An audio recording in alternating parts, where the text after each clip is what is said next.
فقیر بادشاہ کے دربار میں جا نکلا نا تو کہا کہ بادشاہ یہ تخت و تاج کیا ہوتے ہیں، اس کی کوئی قیمت نہیں ہے۔ تو بادشاہ ہنس کے کہنے لگا اس فقیر کو باہر نکالو، اسے کیا پتا ہے کہ تخت و تاج کیا ہوتے ہیں، اس کی لذت کیا ہوتی ہے۔ جب خدام کھڑے ہوتے ہیں، استقبال کر رہے ہوتے ہیں، جب تخت پہ بیٹھے اور ساری رعایا نیچے بیٹھی ہوتی ہے، اس نے کہا نکالو فقیر کو، اس کو کیا پتا۔ بادشاہ ایک دن شکار کرنے گیا تو وہاں اس کا گھوڑا جو ہے وہ سرکش ہو گیا اور ایسی جگہ پہ لے گیا کہ جہاں نہ پانی تھا اور نہ کوئی اور چیز۔ بادشاہ وہاں ہانپ رہا ہے کہ وہی فقیر مشکیزہ ڈالے ہوئے گزرا اور آواز دے رہا ہے پانی لے لو، پانی لے لو۔ بادشاہ کی تو موت واقع ہونے والی تھی، آخری ہچکیاں تھی، تو اس نے آواز دی پانی۔ تو اس فقیر نے کہا کہ ہاں تمہارے پاس ہے کوئی قیمت پانی دینے کی؟ اس نے کہا میں بادشاہ ہوں اس ملک کا۔ اس نے کہا ہوتے ہوگے، مجھے غرض نہیں ہے، میں تو بیچتا ہوں پانی۔ اس نے کہا بابا میں بادشاہ ہوں، جو مانگو گے میں دوں گا، مجھے پانی دو، میں مر رہا ہوں۔ اس فقیر نے کہا آدھی حکومت لگے گی۔ اس نے کہا آدھی لے لینا، مجھے پانی تو دو، کیونکہ مر گیا تو ساری جائے گی۔ اس نے پانی کا گھونٹ دیا، پیاس کی شدت تھی، جب پانی کا کٹورا اس نے منہ سے لگایا تو پانی حلق میں اٹک گیا۔ اب پھر دوبارہ مصیبت بن گئی تو اس فقیر نے کہا کہ میں حکیم بھی ہوں، اگر کہو تو تمہارا علاج کر دوں۔ اس نے کہا ضرور کرو، لیکن اس نے کہا میں یوں ہی نہیں کروں گا، آدھی باقی حکومت بھی لگے گی، وہ بھی لکھ دو۔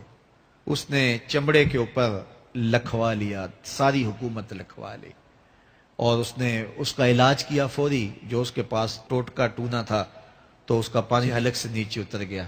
بادشاہ گھوڑے پہ بیٹھا واپس آیا، وقت گزر گیا، عرصہ بیت گیا۔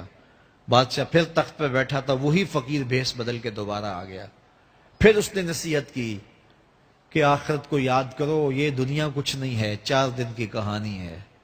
بادشاہ نے کہا تو میرا خیال ہے پہلے بھی کبھی آیا تھا، تو نہیں سمجھتا تخت و تاج کی لذت کیا ہے۔ اس نے کہا اس کی کوئی قدر و قیمت نہیں ہے، چھوڑ اسے، آخرت سب کچھ ہے۔ تو اس نے کہا نکالو اس فقیر بابے کو، یہ اس دن بھی آیا تھا تو آج پھر آ گیا ہے، اپنی راہ لے بابا۔ اس فقیر نے اپنے تھیلے سے وہ چمڑے کی دستاویز نکالی جس کے اوپر اس نے ساری حکومت لکھ کے دی تھی۔ اس نے کہا بادشاہ یہ ہے تیری حکومت کی قیمت، صرف 2 گھونٹ پانی، جس پر تو نازاں ہے، جس پر تجھے فخر ہے، تو قبل اس سے سورج مغرب سے طلوع ہو جائے، توبہ کا دروازہ بند ہو جائے، سانسیں اٹک کے حلق تک آ جائیں اور ہماری زندگی کا دفتر سمیٹ دیا جائے، اور پھر پچھتائیں ہائے جو چند لمحے ضائع کیے، ہائے جو زندگی برباد کی وہ کیوں برباد کی۔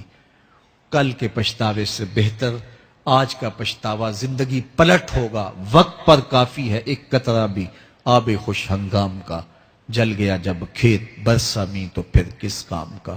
آئیے میں اور آپ اپنی زندگی کو مالک کی چوکھٹ پہ، مالک کی دہلیز پہ لے جائیں، اس کے حضور سچی توبہ کریں، رجوع لائیں، اپنے گناہوں سے معافی مانگیں، وہ کریم ایک آنسو سے سارے گناہ معاف کر دے گا۔ اپنی آخرت کی تیاری کریں، کاروبار دنیا بھی کریں، لیکن اصل ہماری زندگی آخرت کی زندگی ہے۔ صحابہ کو خندق کھودتے دیکھا تو پیار آیا تو یہی کہا اللہم ان العیش عیش الاخرہ، اے اللہ زندگی تو آخرت کی زندگی ہے، فاغفر للانصار والمہاجرہ، میرے انصار کو بھی بخش دے، میرے مہاجروں کو بھی بخش دے۔ تو اللہ تعالی ہم سب کی مغفرت فرمائے۔